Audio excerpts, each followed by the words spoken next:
So এখন আমরা দেখব লম্বাংশে বিভাজন, ঠিক আছে? লম্বাংশে বিভাজন বলতে আমরা কি বুঝি? প্রথমে এটা বুঝি।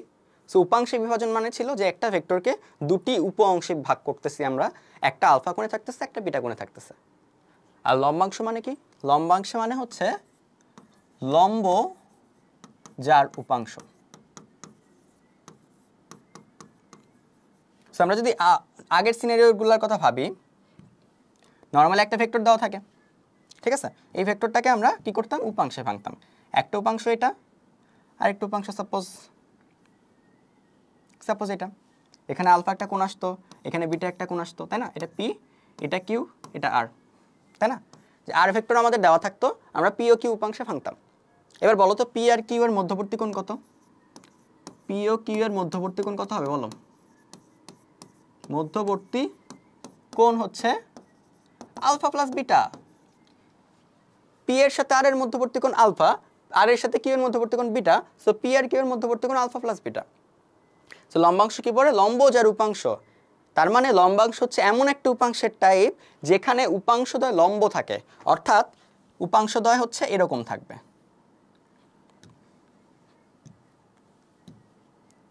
আর একটা ভেক্টর দেওয়া আছে, তার উপাংশ দুটো যদি এরকম হয়, ধরো যে এটা আলফা, এটা হচ্ছে বিটা, এবং তাদের মধ্যবর্তী কোণ আলফা প্লাস বিটা যদি 90 ডিগ্রি হয়, অর্থাৎ উপাংশ দুটি যদি পরস্পর লম্ব হয়, সেটা হবে হচ্ছে লম্বাংশ।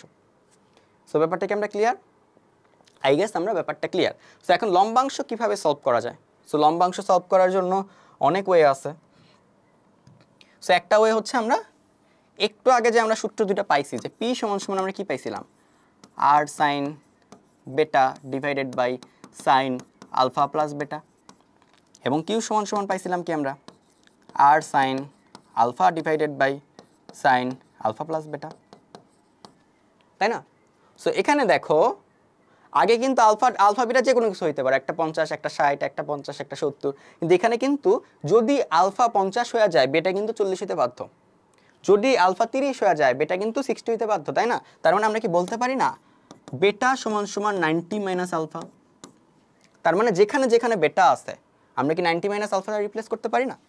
যেরকম ধরো যে আর বেটা মানে সাইন 90 মাইনাস আলফা, আর নিচে কি sine alpha plus 90 minus alpha.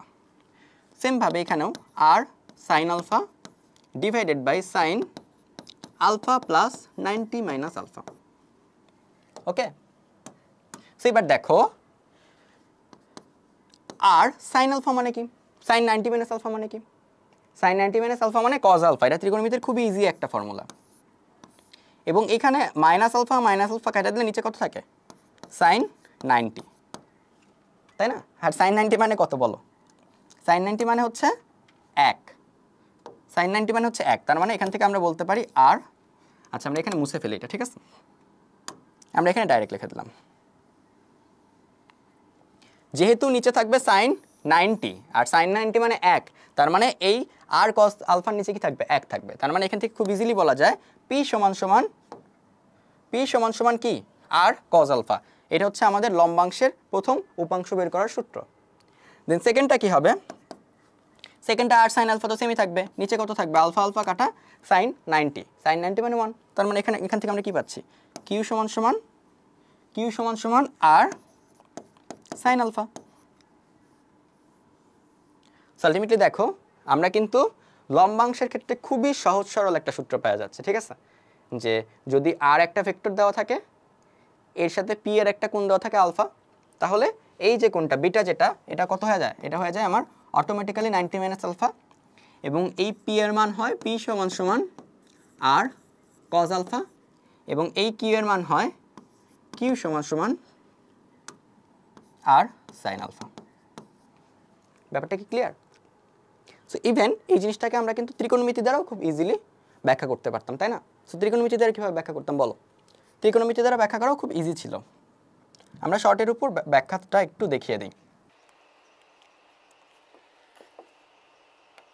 So তোমাকে আর একটা ভেক্টর দেওয়া আছে, এর আলফা কোণ বরাবর লম্বাংশ নির্ণয় করতে বলছে। আমরা কিন্তু প্রথমে দেখছিলাম যে যদি শুধুমাত্র একটা কোণ দেওয়া থাকে, সেই ক্ষেত্রে কিন্তু দুটি উপাংশ বের করা পসিবল না।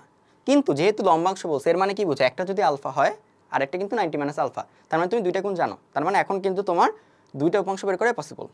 সো এখন আমরা কীভাবে করতে পারি, আমাকে এই যে ত্রিভুজটা আছে এই ত্রিভুজটায় পি আর কিউ বের করতে হবে, তাই না? সো পি আর কিউ যদি বের করতে চাও, এটা একটা সমকোণী ত্রিভুজ, আলফা কোণ দেওয়া আছে, আর দেওয়া আছে। যখন একটা সমকোণী ত্রিভুজে আর একটা বাহুর মান এবং কোণ দেওয়া থাকে, তখন আমরা ত্রিকোণমিতি অ্যাপ্লাই করলেই আমাদের যে কোনো বাহুর মান বের করা যায়। সো পি হচ্ছে ভূমি, আলফা সংলগ্ন যে বাহু, একটা হবে অতিভুজ, যেটা বড় বাহু সেটা অতিভুজ, আর সংলগ্ন বাহু আরেকটা হবে ভূমি। সো আলটিমেটলি আমরা কজ আলফা সমান সমান পি বাই আর ধরতে পারি, এবং পি সমান সমান খুব ইজিলি বের হয়ে যাচ্ছে আর কজ আলফা।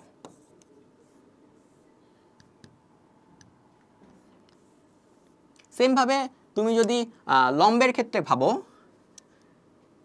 সাইন আলফা দিয়ে আমরা করতে পারি, কারণ এটা হচ্ছে লম্ব। আলফার বিপরীত বাহু কি?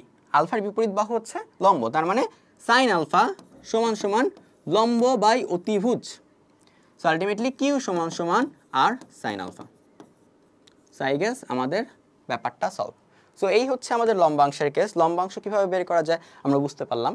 আমাদের উপাংশর যে কেসটা আছে সেটা খুব বেশি ইউজ হয় না, খুব বেশি জটিল কোশ্চেনও আসে না। নর্মালি যদি তোমার সূত্র মুখস্থ থাকে এনাফ, কিন্তু লম্বাংশ থেকে অসংখ্য ধরনের অঙ্ক আসতে পারে। আমরা সামনে ধীরে ধীরে এরপরেই আমরা লম্বাংশের ম্যাথ দেখব, এবং সামনে আমরা ধীরে ধীরে লম্বাংশের অনেক ডিপে গিয়ে অনেক জটিল জটিল ম্যাথ করব, ঠিক আছে? এবং সামনে আরও ধরো যে নদী নৌকার অঙ্ক প্লাস বৃষ্টির অঙ্ক, এই কনসেপ্টগুলো আমরা খুব ভালোভাবে বেসিক টু একদম অ্যাডভান্স পর্যন্ত সব কমপ্লিট করব।